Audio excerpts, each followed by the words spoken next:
Nos vamos a enfocar en los sucesos que marcan el periodo de la dictadura militar en Esteban Echeverría. Esto es lo que comienza en marzo de 1976 y concluye en diciembre de 1983. En principio, yo me voy a referir a las circunstancias nacionales y locales que precedieron al golpe. ¿Por qué? Porque en realidad la Argentina hacia 1973, o sea 3 años antes del golpe de Estado, estaba viviendo una experiencia social y política muy conmocionante, que era la finalización de la proscripción del peronismo, la posibilidad del retorno de su líder al país, y la realización de elecciones. Las elecciones tuvieron lugar el 11 de marzo de 1973. En esa oportunidad, el partido que obtuvo la mayoría de los votos se denominaba Frente Justicialista de Liberación, Frejuli. En el país, a nivel nacional, la fórmula era la de Héctor Cámpora, Vicente Solano Lima. Y acá en Esteban Echeverría, el que encabezaba el Ejecutivo era Oscar Alberto Blanco, el Chango Blanco. Si uno tiene ocasión de recorrer algunas imágenes del diario local, La Voz del Pueblo, cuyo archivo está en manos del municipio, puede recorrer las situaciones previas al evento electoral. Y, por ejemplo, ve cómo la gente salía a las calles, los militantes, los cánticos, obviamente transcriptos a la letra de molde del diario, ¿no? Me llamó la atención ver por ahí, reviente quien reviente, Blanco será intendente. Bueno, y otras manifestaciones muy, vamos a decir, peronistas. Entonces, en marzo ocurren las elecciones, gana Cámpora, en Esteban Echeverría gana el Chango Blanco y el Consejo Deliberante es mayoritariamente del Frejuli. Gente que había mantenido su filiación política a pesar de los 18 años de prohibición, lo que se llamó la resistencia peronista, que fue un episodio que también acá en Esteban Echeverría contó con un montón de figuras que lamentablemente hoy ya no existen para contar sus experiencias, ¿no? Pero que uno las ha conocido. Bueno, se producen las elecciones, se produce el triunfo y ocurre algo en Esteban Echeverría, en lo que era Esteban Echeverría, que actualmente es el distrito de Ezeiza, en lo que va a ser en lo que es el aeropuerto internacional, se organiza en las adyacencias una gran recepción para festejar el retorno definitivo del general Perón, porque Perón había venido en el 72, organizó el Frejuli, se fue nuevamente a España y ahora ya venía a quedarse, siendo Cámpora presidente. Bueno, lamentablemente ese gran festejo popular terminó en una tragedia, porque hubo un enfrentamiento armado.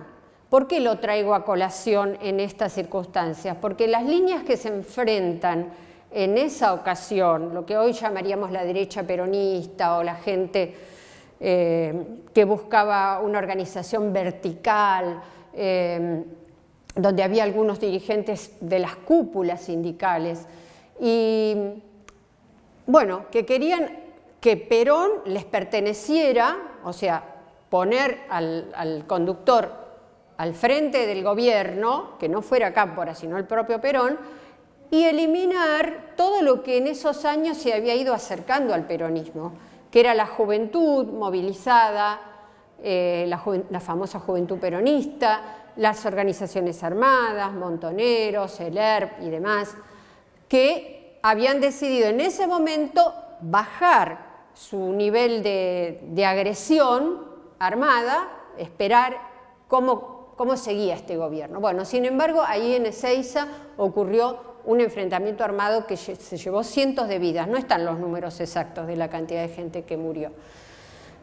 Esto nos adelanta algo. El gobierno del peronismo empieza mal, empieza con divisiones dentro del mismo partido oficialista, vamos a decir. Tanto como que al poco tiempo Cámpora es desplazado de la presidencia, Perón se presenta en unas nuevas elecciones donde llega a ser presidente por tercera vez en la Argentina y trata de desplazar esos elementos que en su momento le habían posibilitado volver. O sea, esa juventud peronista era la que se había movilizado para lograr el retorno de Perón. Bueno, acá empieza el gobierno de Blanco con cierta efectividad. Había muchos problemas económicos, presupuestarios en el municipio. Él dinamiza la gestión. Hay algunas fotos que hemos podido recuperar, donde lo vemos inaugurando lugares que eran importantes para la circulación dentro del territorio municipal. Bueno, pero siguiendo con esta saga del drama argentino, al año siguiente, en el 74, se produce primero un gran acto de masas en la Plaza de Mayo, donde el general Perón va a hablar, como hacían en sus presidencias anteriores, a todo el pueblo trabajador. El 1 de mayo era una fecha emblemática. Y en esas circunstancias, la agrupación Montoneros, que va con carteles que los identifican, cosa que el general había dicho que tenía que ser sin carteles, solamente banderas argentinas. Bueno, despliegan cuando ya están en el medio del acto esas banderas. Entonces, bueno, el conductor los descalifica, se refiere muy negativamente hacia ellos y ellos se retiran de la plaza. Es el primer paso hacia un enfrentamiento que va a ser sangriento entre las organizaciones de izquierda y la conducción de Perón. Al poco tiempo Perón fallece, el 1 de julio de 1974. Y acá esto que se veía como un nubarrón se convierte en una verdadera tempestad. ¿Por qué? Porque asume la que era su vicepresidenta, la señora María Estela Martínez de Perón, popularmente conocida como Isabelita, que muchos consideraban que no estaba en condiciones de afrontar la responsabilidad de una magistratura como esa, y acompañada por un personaje que había sido aparentemente de confianza de Juan Domingo Perón, que era el ministro José López Rega. Era ministro de Bienestar Social, pero desde que asume Isabel Perón se va a ocupar de organizar la manera de reprimir a esas organizaciones armadas que se habían enfrentado a Perón y que seguían actuando de manera violenta. Hubo muchos atentados, muchas muertes en esta época, y entonces la organización que implementa López Rega se llama la AAA, la Alianza Anticomunista Argentina, que, bueno, por empezar, empiezan a circular las listas negras, la gente que no puede, artistas, intelectuales, que no pueden actuar públicamente, muchos empiezan a irse del país y también empieza a haber desapariciones de personas dentro del gobierno constitucional. Acá en Esteban Echeverría también hay enfrentamientos, hay tiroteos, por ejemplo, hay un atentado contra la casa del intendente de Blanco. en un enfrentamiento armado es abatido el concejal dominico de Tristán Suárez. También hay fotos en La Voz del Pueblo que hacen referencia a estos acontecimientos tan graves. Es como que todas estas circunstancias van empañando lo positivo que podía ser tanto el gobierno nacional, porque sobre todo en el periodo en que gobierna Perón, hubo avances muy importantes en la parte social, económica, bueno, todo esto lo fue empañando. Lo mismo acá en el distrito, los enfrentamientos internos estaban a la orden del día y los hechos de violencia, secuestros y demás eran una expresión de todo esto.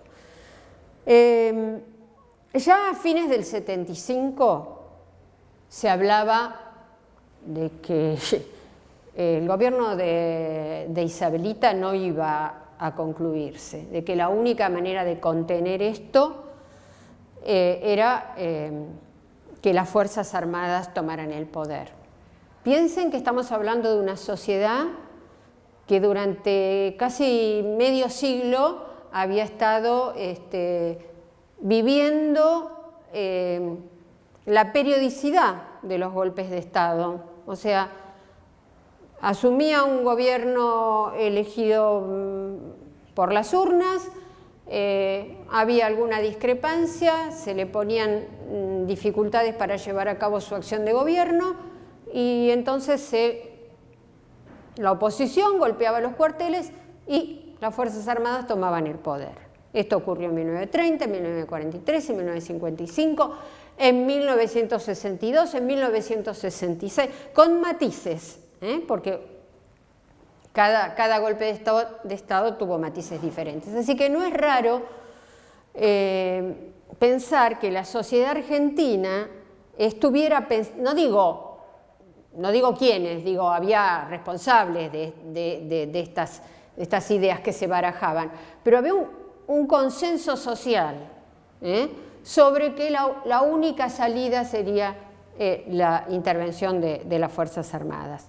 Más allá de que se hablaba de adelantar las elecciones, se hablaba de la posibilidad de que otros candidatos no del peronismo llegaran a la presidencia, pero aparentemente el poder de fuego que tenían todavía algunas de estas organizaciones guerrilleras y el poder de fuego de la represión que bajaba desde el poder, hacía que el conjunto de la sociedad se sintiera una inseguridad y un convencimiento de que había que cortarla de alguna forma. Justamente a fines de 1975 el general Videla queda al frente del comando del ejército, Jorge Rafael Videla. Aparentemente era uno de estos militares profesionales que no querían meterse en política, aparentemente. Esto siguió su curso, el convencimiento de que esto se iba a terminar sí o sí antes del tiempo estimado para que concluya su gobierno Isabel Perón, bueno, esto era la comidilla de todos los días. En marzo del 76, en la madrugada del miércoles 24, Isabel Perón es arrestada, se la lleva a la residencia veraniega que hay todavía en La Angostura, y bueno, los militares asumen la conducción del país a nivel nacional, a nivel de todas las provincias y a nivel de los municipios. Entre los municipios, sobre todo los del conurbano, hubo situaciones diferentes. Por ejemplo, en Almirante Brown, el intendente recibió un maltrato directo por parte de los militares, fue asaltada su casa, fue llevado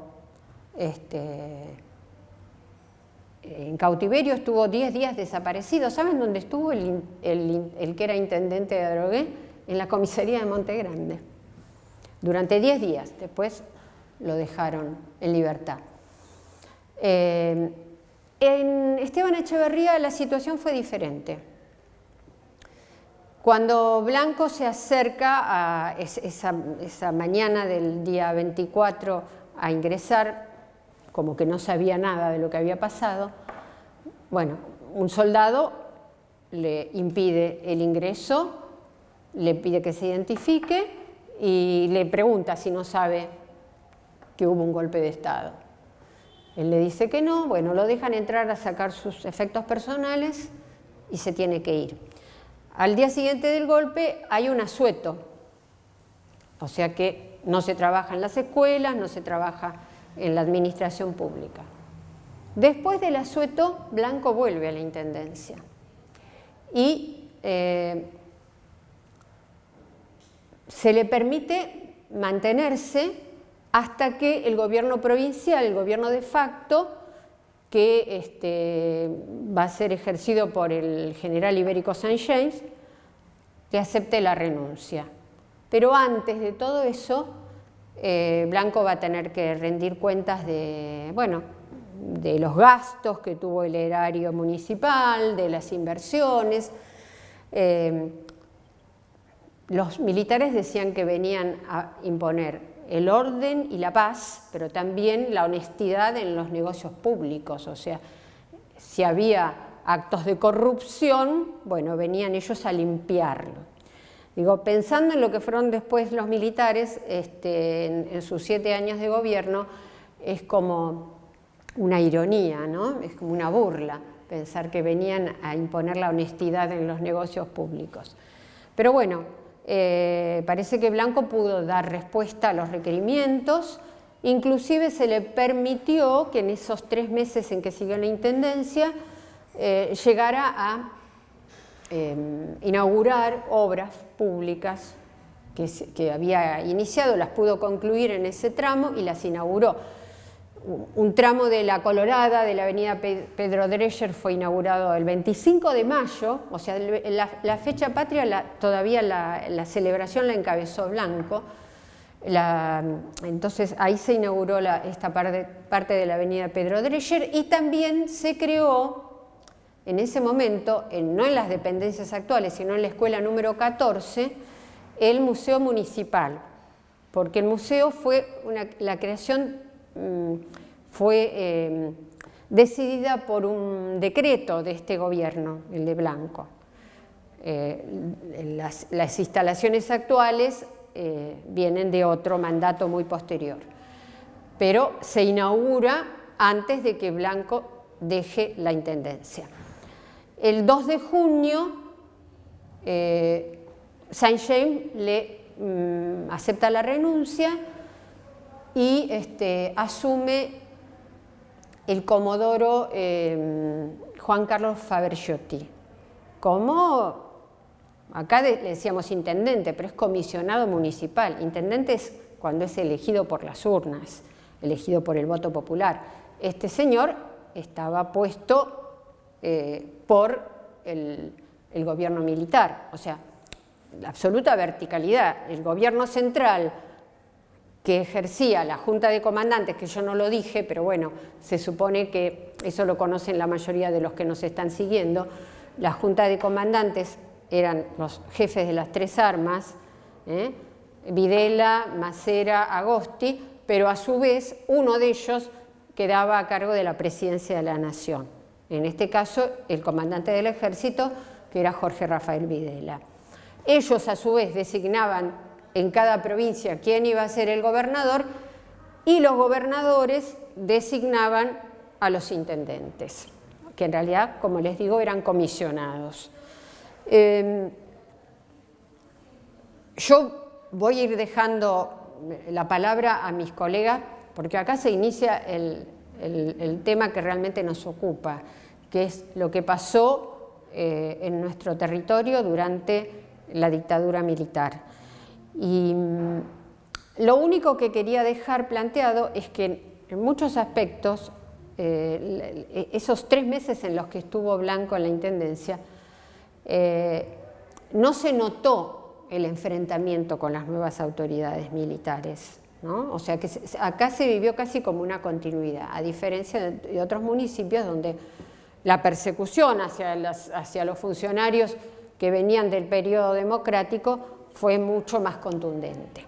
Cuando me invitaron, digamos, a participar de este trabajo, de este video, recordé un artículo que recientemente me solicitaron la profesora Mateu y Silvia también Cebreiro, Liliana y Silvia.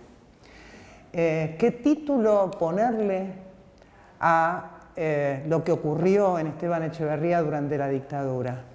Y ahí me vino a la memoria una frase que a veces aparecía en los que reclamaban hacer justicia, conocer, dar a conocer lo que les había sucedido, que muchos decían, acá no pasó nada, ¿no? Y el título que puse en ese artículo fue "Del acá no pasó nada a las memorias", en plural, de la dictadura. Porque cada una de esas personas que sufrió la dictadura tiene una memoria y una parte que, como un rompecabezas que se arma en la historia de nuestro país, cada uno aporta alguna de esas piezas. ¿Y qué pasó en Esteban Echeverría? Bueno, una de las cosas que puede hacerse aquel que quiera conocer acerca de la dictadura de Esteban Echeverría es empezar por la Plaza de la Memoria que se encuentra en Boulevard Buenos Aires y Salta. Ahí se va a encontrar un memorial. En ese memorial se va a encontrar en la base del memorial con numerosos nombres de hombres y mujeres que formaban el Esteban Echeverría histórico, porque para el año 1976 Esteban Echeverría estaba formado por los actuales municipios de Esteban Echeverría y Ezeiza.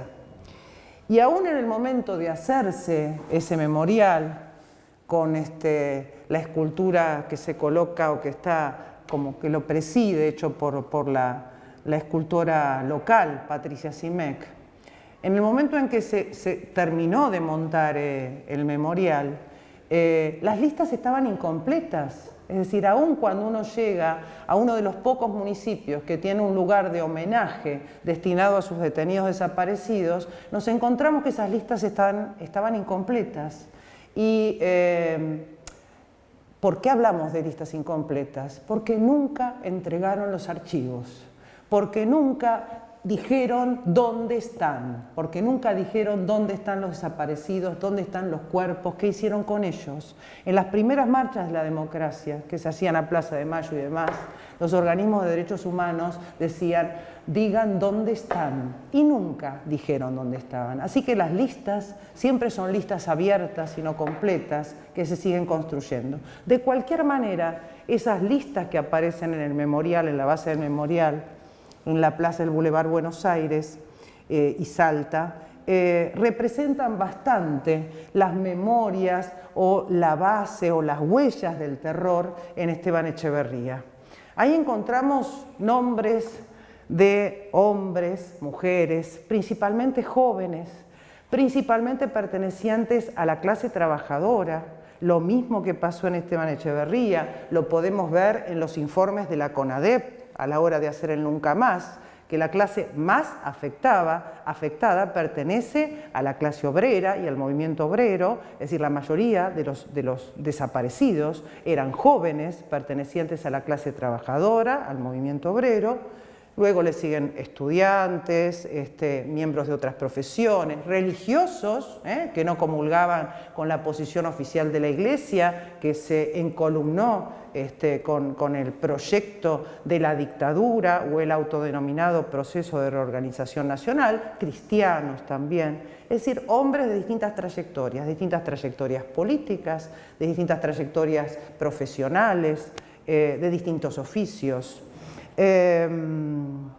Si hablamos de los números, porque este trabajo de indagación en Esteban Echeverría, digamos, está apoyado básicamente en los testigos y en los testimonios orales, el siglo XX, después de la Segunda Guerra Mundial en particular, se ha convertido, como lo ha dicho un historiador, en el siglo y la era de los testigos, donde esas fuerzas, esos testimonios orales cobran una fuerza representan el hecho en el momento en que se está contando, literalmente, quien lo cuenta vuelve a ser presente aquello que le sucedió.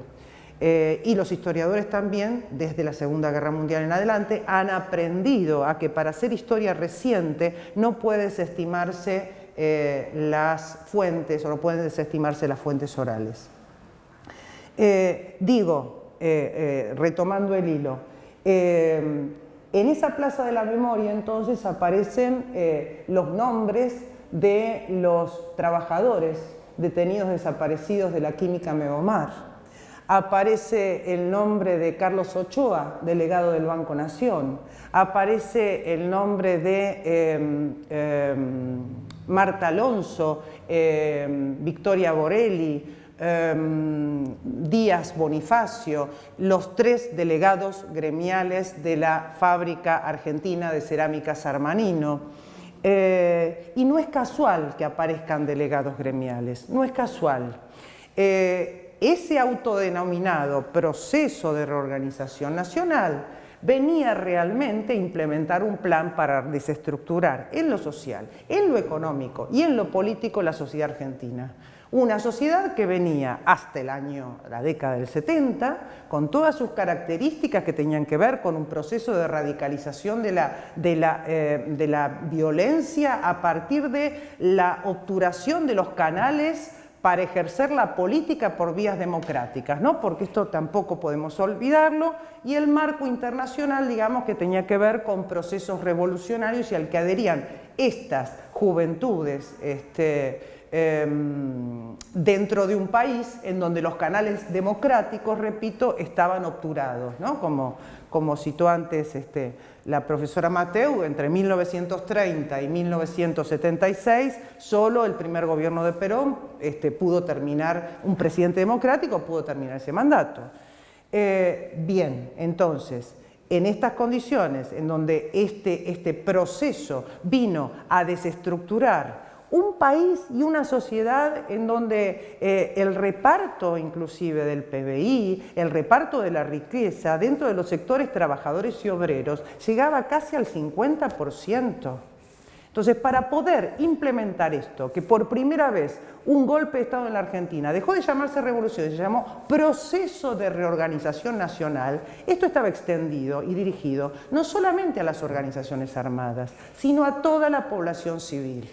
De hecho, los propios informes indican que estas organizaciones armadas, su poder de fuego fue prácticamente eliminado, controlado y demás entre el 75 y el 76. Sin embargo, la imagen del terrorista, del subversivo, del atentado, se mantuvo hasta el 83, el 84 y el 85, que cualquier acto servía para montar una operación de prensa y decir que continuaban vigentes las bandas armadas de izquierda, etcétera, etcétera.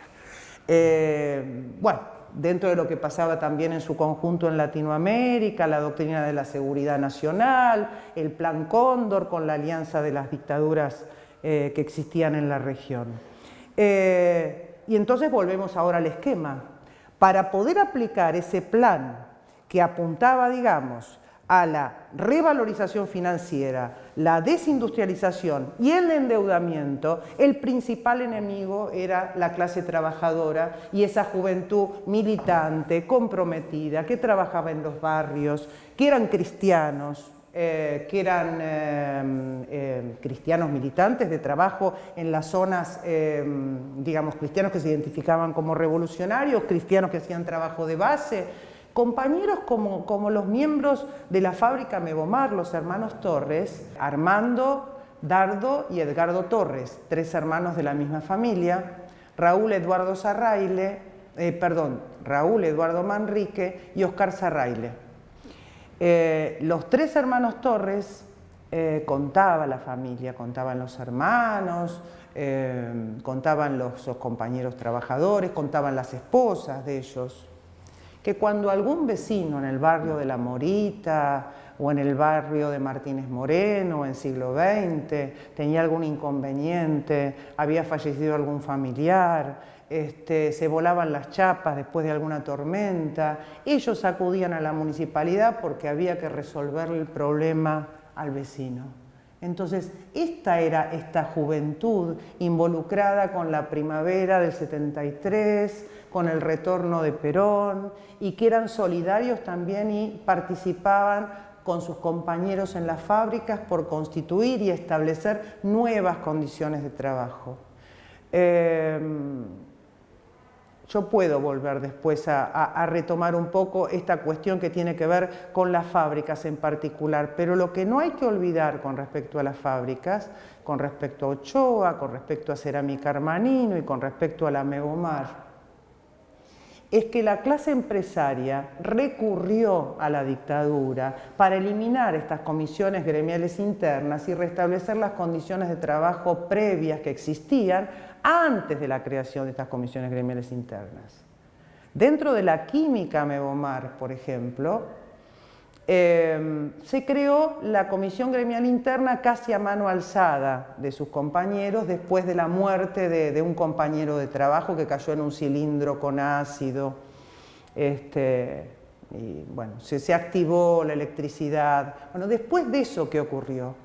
Y cansados de todas las situaciones previas en donde los sueldos no llegaban a tiempo, en donde se estaba trabajando con ácido y hasta se perforaban los calzados o se perforaban las narices, como decían, de los vapores del ácido.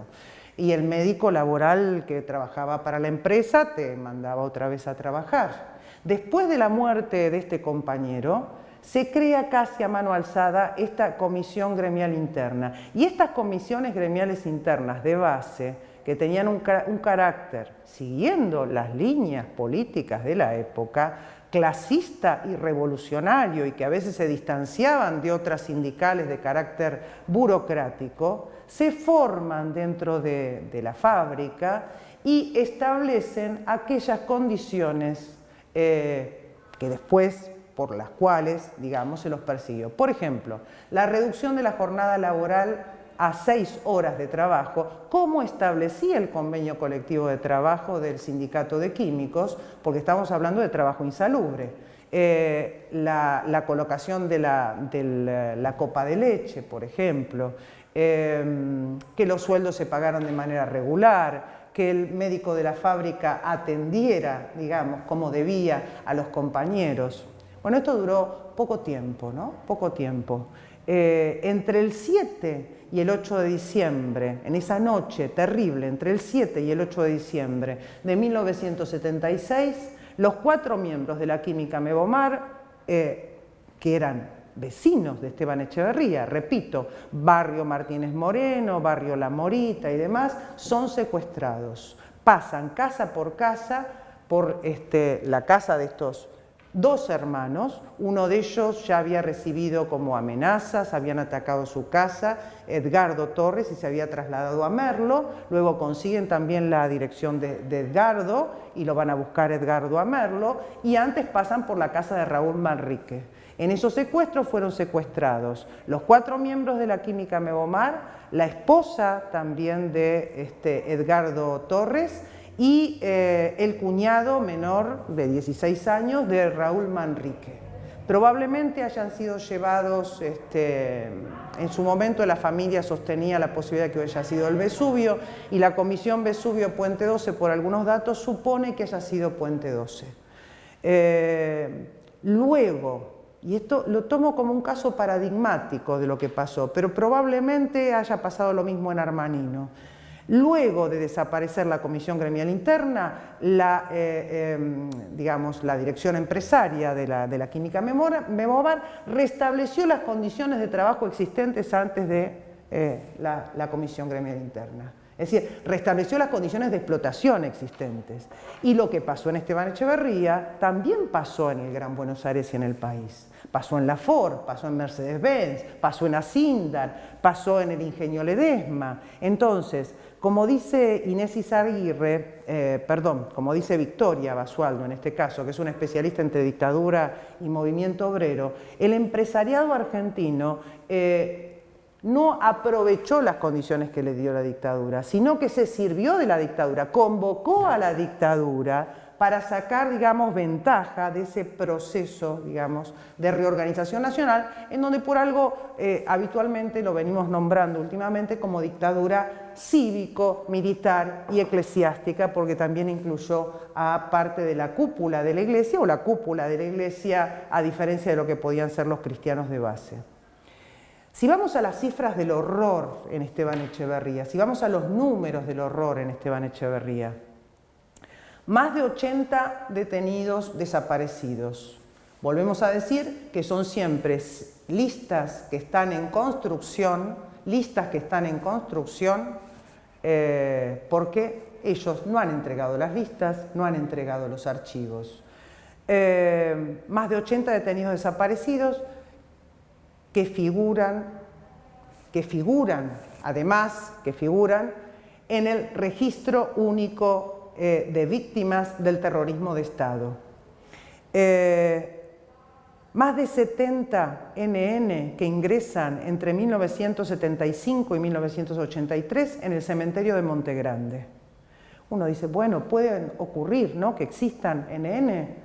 Dice, la explicación que voy a retomar es la de Maco Somigliana del equipo argentino de antropología forense. Es habitual que ocurra que algún indigente que no sea reconocido, buscado por su familia, ingrese a un cementerio municipal. Pero cuando nos encontramos con hombres jóvenes de 20 o 30 años que ingresan en grupo y que en general el motivo de la muerte, tenemos el libro, el resumen del libro del cementerio municipal, y habitualmente el motivo que aparece de la muerte es HIA, hemorragia interna aguda, producto de acribillamiento. ¿Sí? Entonces, cuando entran en masa tanta cantidad de jóvenes en el cementerio de Monte Grande, ingresados como NN, algunos luego las familias pudieron rescatarlo porque algunos de estos simulacros de enfrentamiento luego eran reproducidos como simulacros de enfrentamiento en los diarios locales que oficiaban de cómplices y de mecanismo de propaganda de la dictadura. En realidad habían sido fusilamientos. Algunos de esos diarios locales colocaban sus nombres. Entonces, algunos de estos pocos casos, cuerpos, pudieron ser retirados. Y al ver esos cuerpos también hablaban, como decía Maco Somigliana, porque a pesar de decir que habían sido muertos en un enfrentamiento, tenían marcas de ataduras, no tenían elementos propios de un hombre, una mujer, una alianza de casamiento, eran cuerpos que venían ya marcados de antes, que como heridas de muerte o como motivo de la muerte, los tiros aparecían por la espalda o en la cabeza. Así que esos cuerpos hablan. Y la burocracia estatal, a pesar de que no quisieron entregar en la dictadura ni las listas, ni los procedimientos, ni los métodos, ni dónde los llevaron, la burocracia estatal en ese momento lo inscribió todo y lo volcó todo en el registro civil y en el libro de cementerio. ¿Sí? Hubo alguien que dijo, no puedo dejar de colocar esto y dejar de ser el funcionario que era, y esos libros están donde se puede reconstruir parte de esta historia. Y como algunos cuerpos, repito, fueron recuperados, como el caso de Elisabeth Kassemann, una estudiante, una socióloga de origen alemán, que en la época de la dictadura los padres consiguieron a través de la embajada alemana, a pesar de haber recibido una extorsión para la devolución del cuerpo, a pesar de que empezaron a pedir por ella aún cuando estaba viva, por lo menos, o al menos, esa familia pudo hacer el duelo consiguiendo ese cuerpo, y antes de ser enterrada en Alemania se hizo una autopsia y en el cuerpo de Elisabeth Kassemann estaban las huellas del terror. Elisabeth Kassemann es una de las masacradas en Boulevard 151, la masacre de Monte Grande, que se realizó el 24 de diciembre de 1977. 24 de diciembre de 1967.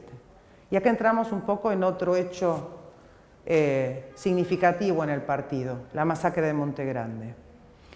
En la noche entre el 23 y el 24 de diciembre de 1977, 16 personas son retiradas o son apartadas dentro del centro clandestino de detención, tortura y exterminio El Vesubio.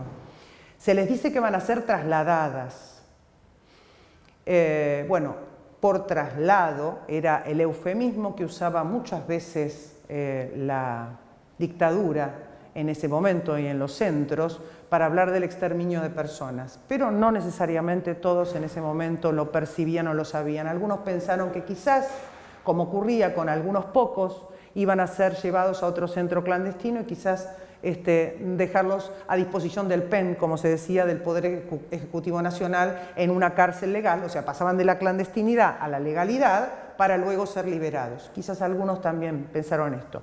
Lo llamativo por los sobrevivientes que vieron esto y que después lo contaron en los juicios, en el juicio Vesubio, primer tramo, segundo tramo, tercer tramo, pero aparece en el juicio Vesubio, primer tramo, lo llamativo es que le quitan la ropa andrajosa que tenían y le dan otra ropa, ¿no? Probablemente de todos los saqueos, traído de los saqueos de viviendas que sí también ocurrían, y de ropas y demás. Bueno, le entregan ropa nueva y desde el Vesubio trasladan a 16, 11 hombres y 5 mujeres, a la casa que se encontraba en Boulevard Buenos Aires. Se encuentra y hoy está señalizada por la municipalidad y señalizada con las baldosas de la memoria que colocó el colectivo de educación al que pertenezco.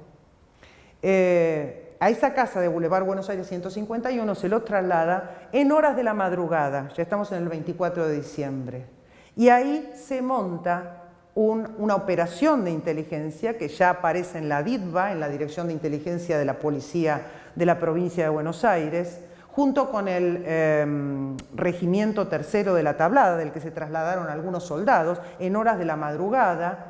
Cuando ya la masacre estaba ejecutada, se traslada un grupo de soldados para que disparen porque adentro hay una reunión de subversivos. Cuando se realiza el juicio Vesubio,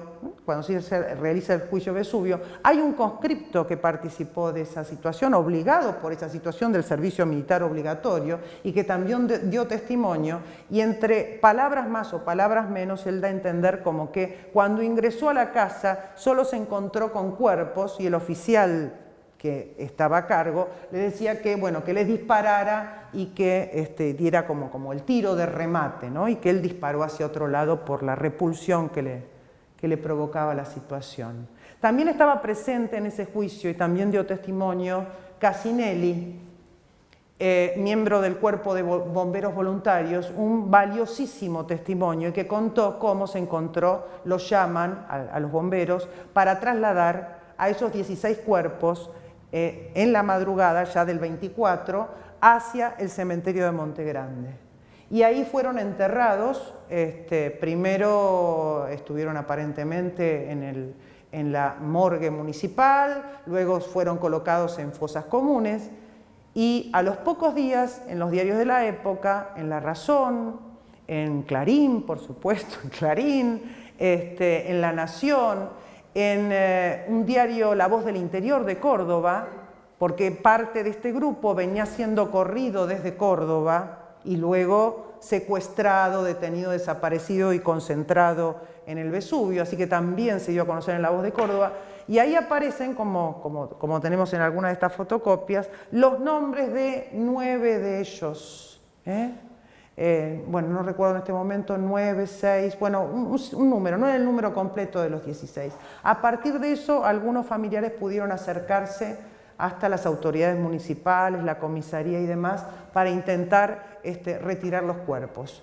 Y particularmente, como estaba el caso de Elisabeth Kassemann y la embajada alemana que intervenía presionando con la dictadura, ¿no?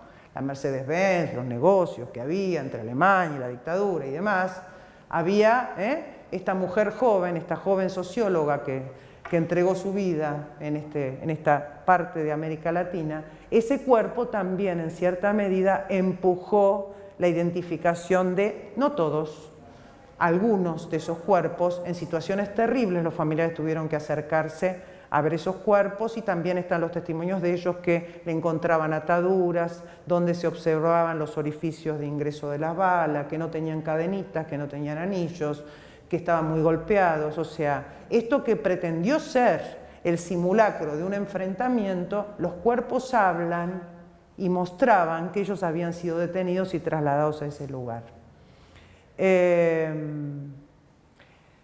9 de ellos fueron identificados, 7 de ellos hasta el día de hoy permanecen detenidos, desaparecidos y sin la posibilidad para sus familiares de cerrar ese duelo por no encontrarse con sus restos, porque fueron a parar después de cierto tiempo al osario común, ¿no? Y como el mismo equipo argentino de antropología forense dice, es imposible dentro del osario común, donde se encuentran todos los huesos, hacer una identificación, digamos, de individualizar estos huesos. Yo voy saltando por algunos casos que son como típicos de la historia, de cómo pasó la dictadura en Esteban Echeverría. Y otra de las cosas que debemos decir con respecto a Esteban Echeverría es, pensando en el cementerio de Montegrande y la cantidad de nenes que allí ingresaron, que Esteban Echeverría estaba dentro de un área que respondía al primer cuerpo de ejército.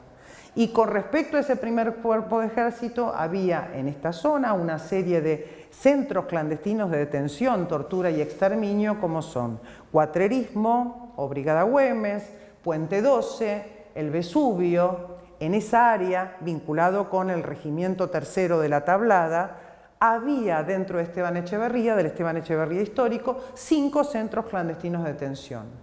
La Comisaría Primera de Montegrande, señalizada como centro clandestino de detención en nuestro distrito. La 205, también se ha realizado una señalización popular en la 205.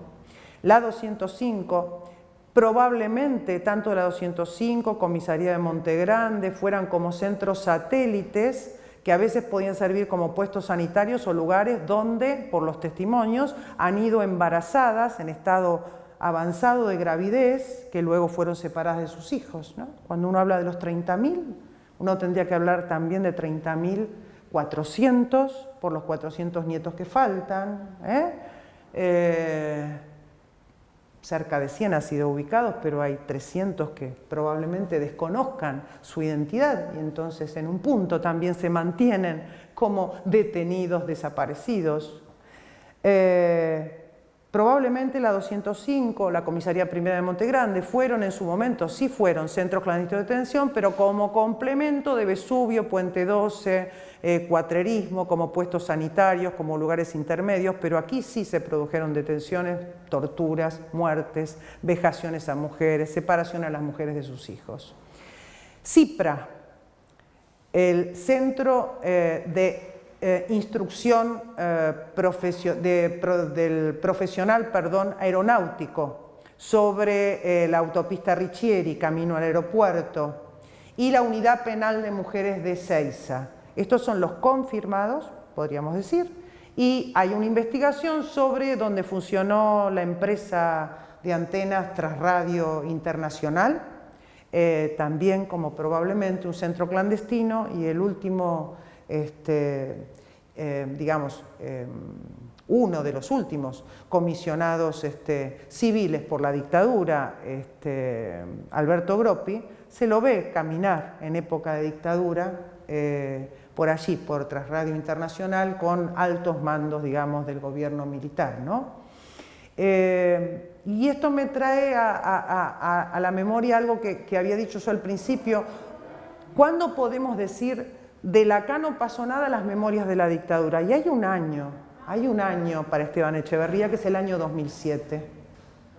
Porque a partir del año 2007, siguiendo las líneas y las políticas de Estado, cuando la memoria y la verdad y la justicia se convirtieron en política de Estado, a partir de la nulidad de las leyes de obediencia debida, de punto final y de los indultos, y la apertura nuevamente de los juicios, no solamente la provincia, la nación y los municipios, concretamente Esteban Echeverría, empezaron a descorrer, ¿no?, el velo de lo que fue la dictadura.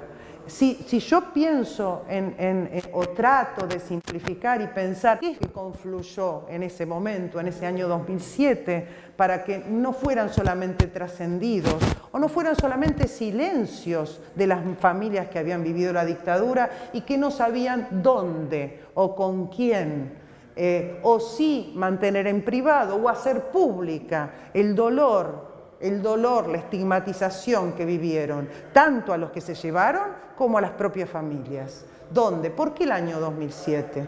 Porque también en Esteban Echeverría hubo un cambio de gestión con respecto a las políticas de memoria, porque también aquí se abrió una Secretaría de Derechos Humanos y porque junto con esa Secretaría de Derechos Humanos comenzó a trabajarse de manera articulada con las escuelas que realizaban los proyectos de jóvenes sin memoria. Fue como un disparador, como si se desatara, digamos, una especie una caída de agua en cascada, en donde por todos lados empezaban a aparecer historias y gente que de a poco, aún en el 2007, perdía el miedo y quería contar su historia, porque era el miedo hacia lo que vivieron, hacia quizás algunos de los que vivieron o algunos de los que quizás pudieron haber participado en la marcación, en el señalamiento de sus seres queridos, o encontrar nuevamente esas voces que estigmatizaban y decían, por algo se lo habrán llevado. Esta familia crió a un delincuente subversivo, esta familia fue cuna de un subversivo. Entonces también estaba el miedo de volver a enfrentar esos silencios y esas respuestas. En ese año 2007, el programa Jóvenes y Memoria, las políticas de memoria, verdad y justicia que también se llevaron adelante en el municipio, permitieron habilitar la palabra, descorrer el velo. La última historia que no puedo dejar de nombrar es la de un joven de 18 años, también vecino de Esteban Echeverría, Juan José Lasalle. Juan José Lasalle era un conscripto, un joven de la familia Larkin, Lasalle, una familia de muchísimos años dentro del territorio de Esteban Echeverría, una familia de esas antiguas, ¿no?, que podemos rastrear hasta abuelos y bisabuelos vinculados con la zona rural, inclusive, y con las tareas rurales. Un joven que, como comentaban sus compañeros y sus amigos, estaba feliz el día que le vino la citación para el servicio militar obligatorio, o la colimba, como se le decía popularmente, ¿no? Servicio militar obligatorio oficialmente, ya que hoy está suspendido el servicio militar obligatorio, colimba era la manera de explicar de manera popular lo que significaba trabajar dentro de una unidad militar. Corre, limpia y barre, ¿no? Pero ¿qué era ser un conscripto en época de dictadura? ¿Qué significaba ser un joven y un conscripto en época de dictadura? Por lo que llegamos a reconstruir de la historia de Juan José Lasalle, Juan entró con este entusiasmo, inclusive hubo un compañero, amigo de él, que se salvó por número bajo, pero él sabía que de esto podía aprender nuevas cosas, le interesaba lo técnico, había estudiado en la escuela el ENEM número 4 de Lavallaol, había estudiado en la Euskalechea, siempre había tenido excelentes notas, le interesaban las tareas rurales, trenzaba el cuero. Bueno, él pensaba que era un lugar más donde aprender distintas cosas. Y bueno, él hizo el servicio militar en el Liceo General San Martín y podía los fines de semana acercarse a casa, regresar a la casa. Y la familia empezó a sentir que él estaba percibiendo cosas que no le gustaban, ¿no? Estaba percibiendo situaciones difíciles. Para ser breve, no esos fines de semana que venía a visitar la familia, sino como si fuera un día de semana normal, él regresa a su casa. Él regresa a su casa en Luis Guillón y le dice a la madre, estas son las palabras que rescata la hermana Dolores Lasalle de lo que le dijo a la madre. Mamá, me dicen que estamos deteniendo desertores, pero esto no es así, mamá. No es así. estamos haciendo cosas malas, ¿no? Palabras más, palabras menos, estas fueron las frases, ¿no? Estamos haciendo cosas que no tenemos que hacer. Entonces yo me escapé del operativo. Y la madre, con la mirada de una madre, que podía en aquel momento, ¿no?, pensar las cosas en función, nadie tenía la dimensión del terror de lo que estaba ocurriendo, más en los primeros años y momentos. No, Juan José, volvé, porque por ahí te puede llegar a pasar algo y como recuerda Dolores, tenés que volver. Estamos secuestrando gente, no uso esa palabra, pero estamos deteniendo gente que no es como nosotros, que no son conscriptos, que se escapan con ropas de dormir y demás. Y como dice Dolores, su hermana, y Juan José volvió. Y esto seguramente siguió. Y un fin de semana, al poco tiempo, después de retirarse a su regimiento, yendo por la calle Ocantos, por eso allí están las baldosas de la memoria que lo recuerdan, donde la familia quiso que se colocaran las baldosas de la memoria, porque es la última vista que tengo de Juan José Lasalle, de mi hermano, decía Dolores, cuando iba caminando desde nuestra casa hacia la estación. Es la última vista que tengo de él. Allí se colocó, allí están las baldosas de la memoria, allí está la placa municipal que recuerda la desaparición de Juan José Lasalle, dice Dolores, y estas cosas debieron continuar. Y mi hermano se resistió. Y mi hermano murió por desobediencia de vida. Él no quiso aceptar órdenes. En el momento en que hicimos la historia de Juan José Lasalle, órdenes que implicaban quitarle la vida al otro, entrevistamos a Adolfo Pérez Esquivel, al Premio Nobel de la Paz, miembro del CERPAG, hoy miembro de la Comisión Provincial por la Memoria, porque habíamos visto que en algún momento había entrado en un debate con el general Balsa sobre los límites de la obediencia de vida, ¿no? En torno a este tema de la obediencia de vida, la ley de obediencia de vida, si está bien ejecutar cualquier tipo de órdenes, aunque sean órdenes que impliquen quitarle la vida a otro, torturar, secuestrar gente. Recuerdo las palabras de Adolfo Pérez Esquivel. Juan José fue un mártir porque dio la vida para dar vida. Y en esa explicación de Adolfo Pérez Esquivel está también su militancia como cristiano, vinculado con esos grupos y con la teología de la liberación. El concepto de mártir que utiliza Adolfo Pérez Esquivel es el dar la vida por el otro. Por eso jugamos con esta palabra de la desobediencia de vida o la obediencia a la vida. Esa es la historia de Juan José, esa es la historia. Pero ¿qué se dijo acerca de los desaparecidos en la Argentina? ¿Qué se dijo acerca de los desaparecidos en Esteban Echeverría? Que todos eran delincuentes terroristas, que todos eran delincuentes subversivos. Cuando uno se encuentra con estas historias personales, con las baldosas hechas por los Torres, con la historia de vida de Juan José, con la historia y el compromiso político y militante de los masacrados en la casa de Boulevard Buenos Aires, uno se da cuenta que el proceso de reorganización nacional necesitó montar no solamente un aparato bélico extendido sobre las organizaciones armadas, pero sobre toda la población civil, porque cuando se declara una guerra y las Fuerzas Armadas le declararon la guerra a la nación argentina, cuando se declara una guerra, se desata el operativo bélico, pero también se desata el operativo de propaganda.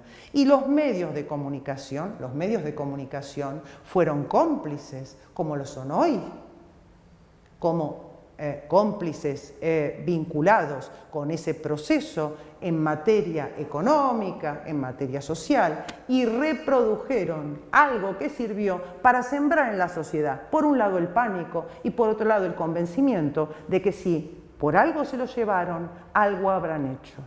Eso es lo que tratamos de romper con estas historias de vida. Esto es lo que tratamos y solo están ahí esas historias, hay que ir a buscarlas. Y cuando las familias se encuentran con alguien dispuesto a escucharlo, cuando confrontamos los testimonios orales a lo que encontramos con los escritos, esas familias se encuentran A ver, quizás muchas de ellas no han alcanzado todavía justicia en los tribunales, y así es, no ha llegado su hora de justicia, pero por lo menos, y aquí sí cito a Inés Izaguirre, se logran restablecer los lazos de su comunidad, los lazos de esas personas y de esas familias con su comunidad, contando la verdad. No eran delincuentes subversivos, eran luchadores sociales, luchadores políticos, militantes, jóvenes, que creían en un país mejor, que construían y luchaban para un país mejor, y por eso se lo llevaron. Pero después de este momento tan intenso que vivimos después de que María del Carmen haya hecho referencia a las cuestiones sobre las desapariciones de personas en diferentes momentos en el distrito, lo que tenemos que comentar es que a pesar de todo esto, en medio de todo este clima, en Echeverría seguíamos viviendo nuestra vida cotidiana, seguíamos estudiando, seguíamos trabajando con un trasfondo de violencia, y donde gran parte de la sociedad suponía que el establecimiento de este gobierno militar de facto era el fin o significaba el fin del desorden, el establecimiento de la paz, porque se suponía que iba contra los elementos subversivos que habían puesto en peligro la vida constitucional del país. Como comentaba Liliana hace un rato, el intendente Blanco va a continuar en el poder hasta junio del 73 y va a ser reemplazado, del 76, perdón, y va a ser reemplazado en ese momento por Juan Carlos Fabergiotti. Fabergiotti, al año más o menos de hacerse cargo de la intendencia de Esteban Echeverría, va a ser nombrado por el Poder Ejecutivo Nacional como gobernador de la provincia de Santa Cruz. Por lo tanto, se lo va a reemplazar interinamente por el vicecomodoro Barcala y en septiembre de 1977 por el capitán Alesina. El capitán Alesina es el que inaugura la Casa de la Cultura, el lugar donde estamos nosotros aquí reunidos, y es quien va a iniciar la licitación para la construcción del nuevo edificio municipal. Esa construcción va a tener su piedra fundamental, pero al poco tiempo de poner esa piedra fundamental, la construcción va a ser detenida. ¿Por qué? Por falta de presupuesto. Sin embargo, poquitos días después, es el mismo Alesina quien, a través de un decreto municipal, le da un nuevo proyecto para la construcción de ese edificio a un grupo de profesionales por un monto muy superior, pero muy superior a lo que había sido la licitación ganada anteriormente. Esto provoca una crisis importante en el gabinete municipal y la renuncia de varios de sus miembros. Esta situación, sumada a otras que ahora vamos a comentar, resultan en que Alesina deba presentar su renuncia. En el panorama nacional, para esta época, tenemos el conflicto por las islas del Canal de Beagle, conflicto con Chile, conflicto que no llega a manifestarse en forma completa por la intervención de su santidad Juan Pablo II a través de su enviado el cardenal Zamoré, pero que en el distrito de Esteban Echeverría tiene mucha implicancia. ¿Por qué? No nos olvidemos que el aeropuerto de Ezeiza estaba dentro de lo que era Esteban Echeverría, con lo cual se hacían operativos de oscurecimiento, operativos de simulacros de incendio, en los cuales estaban implicados tanto el hospital de lo que era el barrio 1, barrio justicialista, como el hospital Santa Marina. Ante eventuales ataques aéreos se ponía en alerta a la población acerca de cómo había que actuar si llegábamos a ser escenario de ese tipo de acciones. Entonces, los echeverrianos vivíamos en un constante sobresalto, por decirlo de alguna manera. Los convoyes que pasaban para el sur, cargados de soldados, de pertrechos, hasta de tanquetas, pasaban por nuestras estaciones, por Guillón, por Monte Grande, y se los veía cotidianamente. Entonces, todo eso formaba parte de nuestra vida cotidiana. Ya para el año 79 era difícil encontrar voces discordantes o voces que se opusieran al régimen. ¿Por qué? Porque la propaganda había funcionado y muy bien. Y en general la población no manifestaba o no tenía manifestaciones en contra del régimen. Sí pasaba esto a nivel internacional. Por ejemplo, cuando se produjo el Mundial del 78, fue Vox Populi, todas las campañas que se hacían en el exterior acerca de la situación que se vivía en la Argentina. Organizaciones como Amnesty Internacional, por ejemplo, enviaron una delegación para ver cuál era la situación en el país. Muchos exiliados empezaban a contar qué era lo que habían pasado, por qué se habían tenido que ir del país.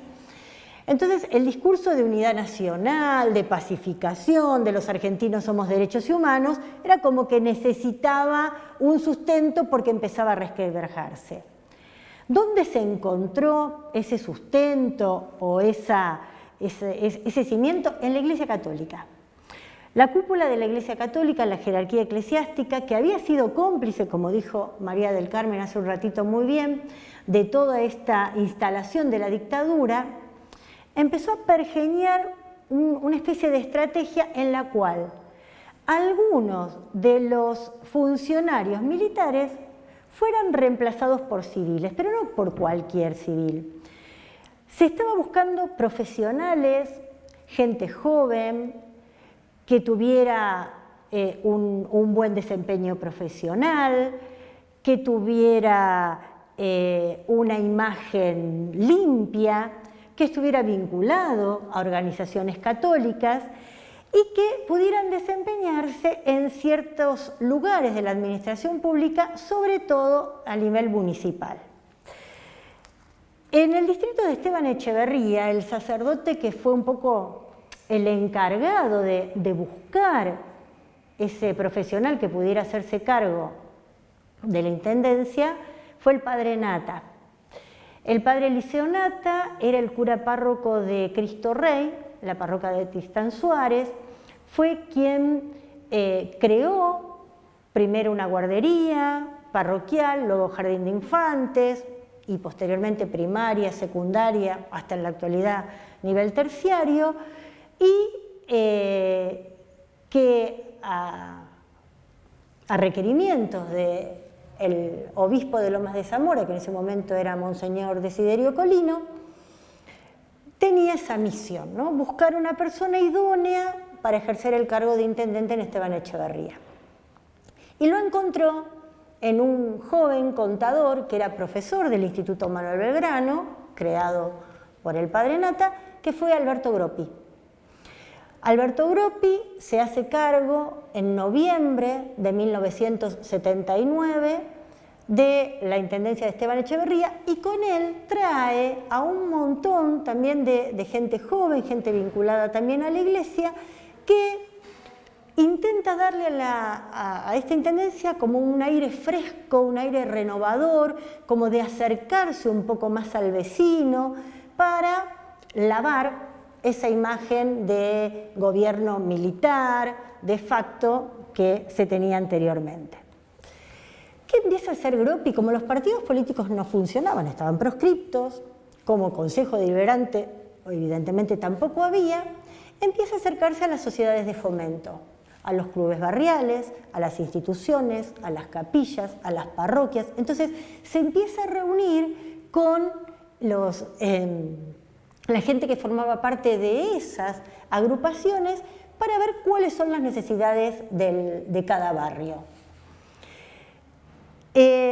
Para este entonces se va a alquilar un salón grande que está en la calle Rota al 100, se lo va a llamar el Salón de Actos Manuel Belgrano, y en ese salón de actos Groppi empieza a recibir personalmente a directoras de escuelas, a dirigentes barriales, a dirigentes de grupos parroquiales, y cada uno le va llevando su inquietud. Y cada uno se va con una promesa. ¿Qué promesa que se cumpliría en mayor o menor medida de acuerdo a los recursos que el gobierno provincial les fuera acercando. En ese momento ya el gobernador de la provincia era Jorge Aguado, también un civil que reemplazó a Ibérico Saint-Jean, como decía Liliana hace un ratito. A decir verdad, esta primera gestión de Groppi fue bastante dinámica. Se crearon guarderías municipales, se inició la edificación de la nueva Escuela de Enseñanza Media número 1, se amplió la red de agua corriente, se extendieron las vías telefónicas, se pusieron juegos infantiles en las plazas. Ahora, eso sí, ¿no? La palabra política es como que estaba apartada, como era mala palabra, era no hacer política, como si decir que no se hacía política no fuera una manera a la vez de sentar una posición, ¿no es cierto? Llegamos al año 1982, como todos sabemos, el año 1982 sumió a nuestro país en una terrible guerra de enfrentamiento con Gran Bretaña, obviamente por las Islas Malvinas. Esteban Echeverría fue uno de los distritos que convocó a mayor cantidad de conscriptos que participaron del conflicto, alrededor de un centenar fueron convocados, 3 muertos en combate, fue el saldo del enfrentamiento para nuestro distrito también. Y los echeverrianos, como todos los argentinos, nos unimos en estas campañas de tejido de ropa de abrigo, de recaudar fondos, de enviar chocolates con cartas para los muchachos que estaban peleando en el sur. Bueno, toda una cuestión. Un detalle elocuente es, por ejemplo, una carta que los residentes italianos de Esteban Echeverría con sus descendientes le enviaron a su propio gobierno pidiéndole que dejara sin efecto las sanciones económicas que había impuesto a nuestro país y que abrazara la causa argentina frente a la de Gran Bretaña, ¿no?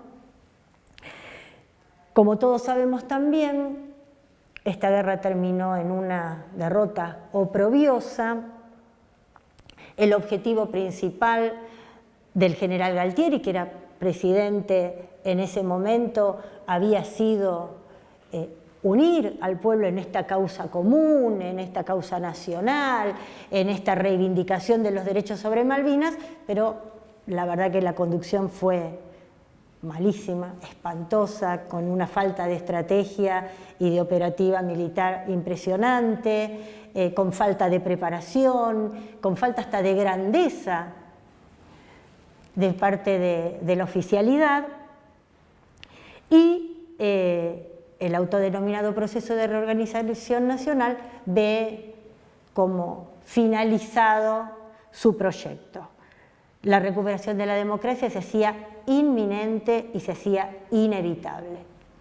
Ya para mediados de 1982 los partidos políticos se ponían en movimiento, se comenzaba, había una especie de apertura democrática, se empezó a crear la multipartidaria y la recuperación de la democracia estaba a la vuelta de la esquina. Sin embargo, lógicamente las autoridades impuestas por el proceso continuaban, con lo cual Groppi seguía siendo intendente de nuestro distrito.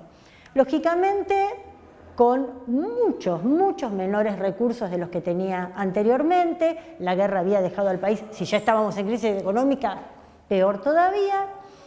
Y entonces se le ocurrió agregar 2 cuotas más a la tasa municipal de alumbrado, barrido y limpieza. Hasta ese momento se pagaban 3 cuotas anuales, la idea era empezar a pagar 2 cuotas más. Lógicamente, la mayoría de la gente se opuso, tanto el justicialismo como la Unión Cívica Radical, con sus representantes que comenzaban a jugar un poco este juego político, también se opusieron, pero sin embargo el aumento de estas cuotas fue autorizado por el Ejecutivo Provincial.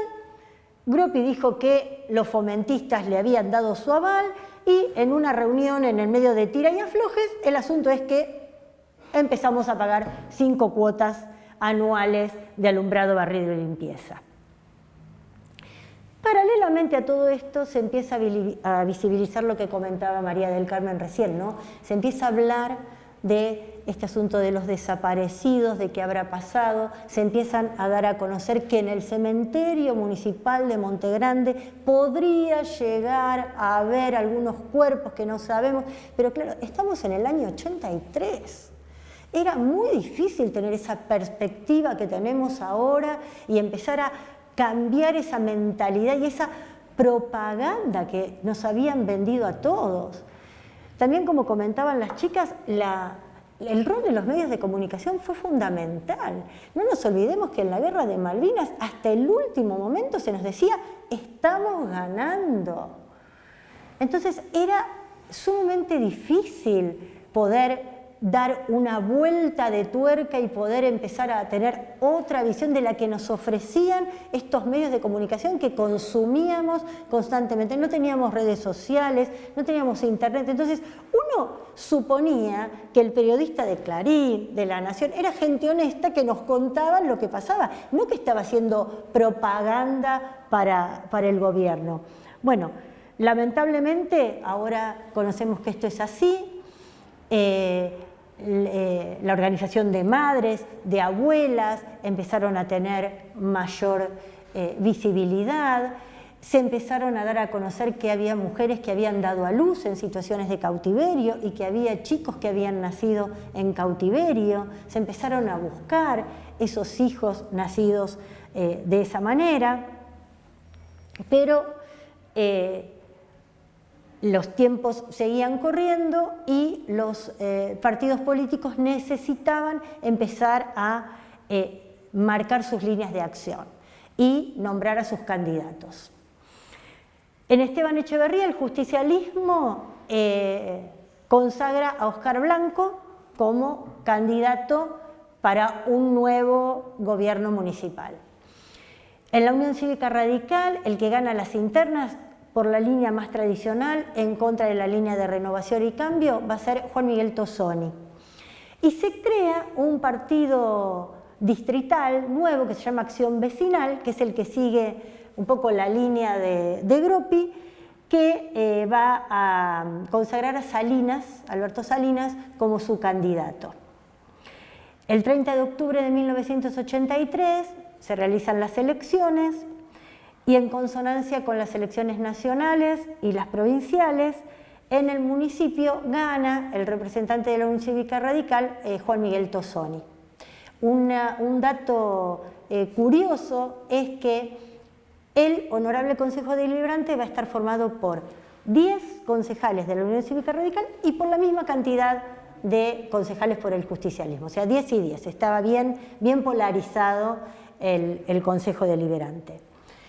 Gropi continúa con su gestión hasta el 10 de diciembre del 83, continúa realizando obras, continúa con su gestión, él se ufana, se jacta de decir que el diálogo con las nuevas autoridades continúa, que él entrega un municipio correctamente ordenado, con las cuentas claras y entonces este 10 de diciembre del 83, como comentaba recién, Juan Miguel Tosoni se hace cargo de la intendencia y se inicia entonces lo que es la recuperación democrática tanto en nuestro país como en el municipio. Estamos acá en la Casa de la Cultura que nos ofreció el escenario para hacer esta entrega sobre la historia echeverriana que a las 3 nos agradó, nos produjo una gran satisfacción y esperemos que a los que lo ven y lo escuchan les pase lo mismo. Por supuesto, satisfacción mezclada con el drama que sabemos que se ha vivido a lo largo de esos años de la dictadura. Pero antes de despedirnos, estoy hablando en nombre de Silvia Cebreiro, de María del Carmen Ojea, yo me llamo Liliana Mateu. Las 3 somos profesoras de historia, y nos hemos dedicado a la investigación. Bueno, las tres queremos comunicarles a través de mi voz, pero esto lo pensamos y lo sentimos, que la historia es un desafío que afrontamos cada día. La historia se va construyendo a medida que se va viviendo. Por lo tanto, no hay nada totalmente resuelto. No hay ningún historiador que se pueda convertir en el dueño del relato histórico. Nosotras tampoco. Por eso queremos pedirles a los que han tenido la posibilidad de escucharnos que se comuniquen con otros vecinos echeverrianos y que si tienen algo para decir, nos lo hagan llegar. Nosotros queremos continuar con esta actividad de reconstrucción histórica. Por lo tanto, todo lo que nos quieran acercar será bienvenido. Gracias.